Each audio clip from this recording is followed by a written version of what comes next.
Oh, hello there. Very pretty today. Hello there in the camera. Oh. What is up, guys? It is CJ the Cheese DJ here, and we're back with another ARK video. And today we're looking at the top 5 most useless dinos. That's right, top 5 most useless dinos. So on this list, in no particular order, we're going to go through the top 5 useless dinos that I think are the most useless dinos, pretty much. That's all it entails. So pretty much, these are in no particular order too, by the way, and this is all pretty much based on my personal opinion. So don't hate me too much if you disagree too much, but let me know what your guys are in the comments down below. Alrighty, so number 1, just on the list, is the Ichthys.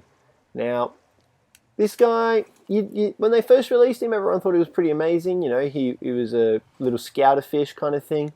Nowadays, there's so many other water dinos that it's not really worth taming one of these, just going through the frustration of the passive tame and having to babysit it all the time. He's probably not the most useful water dino now as well, since you've got a lot other faster dinos. He was good at when he first came out as a scout water dino, but nowadays he's pretty much useless.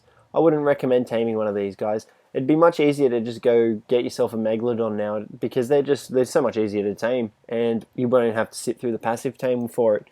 Definitely go with a Megalodon over an Ichthys. Like, nobody really tames these anymore. They're really annoying to tame as well. Just the passive tame. And then if you manage to get stuck in a school of them, good luck trying to get out and trying to focus on the one that you were trying to tame. Alrighty. What is that? Over there. Oh, it's a Pteranodon. Never mind. I got excited for a second. Number 2 on the list. The Megalosaurus. Now, I remember when these first came out, these were pretty awesome. Like, I'm not going to lie, I had quite a bit of fun with them. But they're useless. They don't harvest berries. They only harvest thatch. And only the males, actually harvest thatch. The females don't harvest thatch.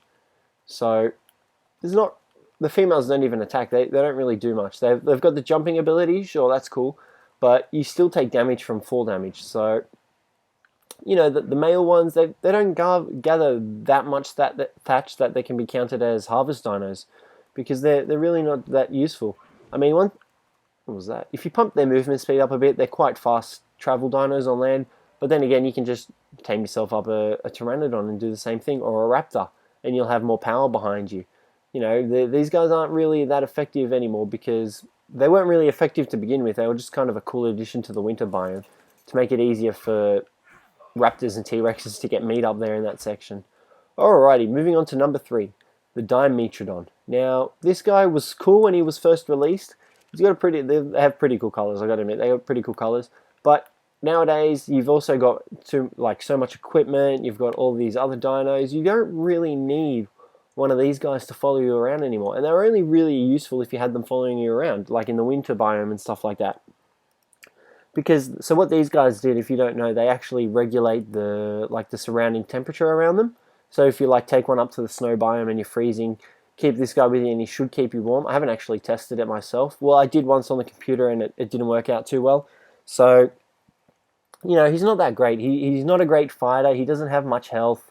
He's more of a sit in the base and do nothing dino. Like, I don't really find these guys useful at all anymore now. Even, you know, you don't need to take one of these to tame with you into the snow biome. You've just got fur armor now to keep you warm. Same as the swamp. You've got ghillie armor. You've got water coolers and stuff like that. You don't really need one of these guys. So yeah, all right. That's Dimetrodon, number 3. Number 4, the Stegosaurus. Now, those of you who have seen my single-player playthrough, these guys are a nightmare to use. They're just so slow. They're so bulky.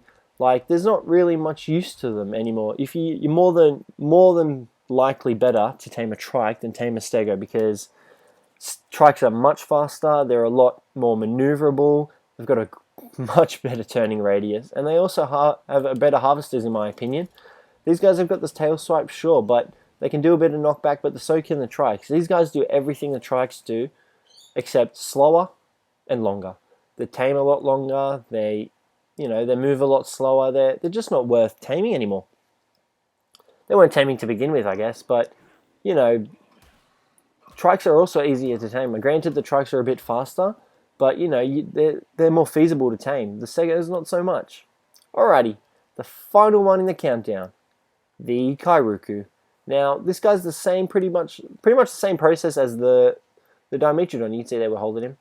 these guys pretty much just regulate the temperature around you. Now, one of them isn't very good, but you want a whole group of them for these guys to be effective.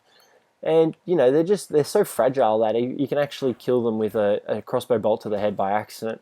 And they're just difficult to tame. Like, you've got to find them on the islands up in the north where the snow is, and they're only useful in a pack. Like these guys, so pretty much what these guys do, they do the same kind of thing as the Dimetrodon. They regulate temperature, but they do it around eggs. So, you know, they're useful for keeping eggs at a certain temperature. But once again, you'd only really need these if you're in the snow biome, because everywhere else on the island is pretty much, you can pretty much just use standing torches to keep the temperature at the level you need, instead of having to go in and tame one of these guys. So yeah, that's pretty much it for the top 5 worst dinos to tame, guys. You know, they're really not that good, any of them, in my opinion. But yeah, let me know what you guys thought of these down below in the comments. And yeah, other than that, guys, that'll be it for today. Oh god, let's zoom out a bit. There we go. Other than that, guys, that'll be it for today. Thanks for watching, and I'll catch you in the next one.